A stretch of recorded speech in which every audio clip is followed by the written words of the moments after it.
Encore une fois, si nous voulons décourager ces milliers de passeurs, nous devons absolument travailler avec la même législation d'immigration avec nos amis britanniques. Pendant très longtemps, le gouvernement conservateur n'a pas voulu, je le regrette, malgré la très bonne relation qu'on avait avec eux. Payer ne suffit pas pour empêcher les passages. Il faut qu'ils changent leur législation et qu'ils nous aident à travailler comme un pays voisin, ami, avec des personnes qui ont le droit à l'asile partout sur le territoire européen. Merci. Merci.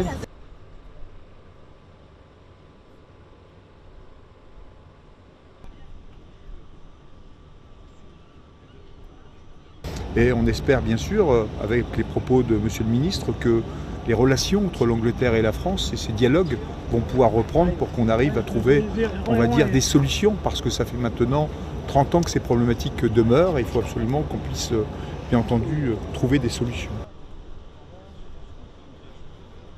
Ouais, je crois qu'on peut bien entendu que féliciter à la fois tous ceux qui ont été présents pour ce sauvetage en mer, les forces de l'ordre, la SNSM, tous ces bénévoles qui œuvrent année après année pour la survie de tous ceux qui prennent le risque de partir en mer.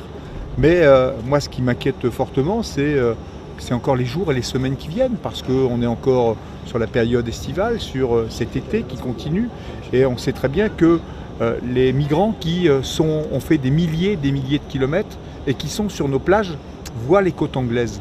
Et ils se disent que le plus dur a été fait. Non, le plus dur reste à faire, c'est faire ces traversées. Et on sait très bien qu'en partant ce matin à 9 h du matin, avec le temps incertain qui était annoncé, ils ne pouvaient pas arriver en Angleterre.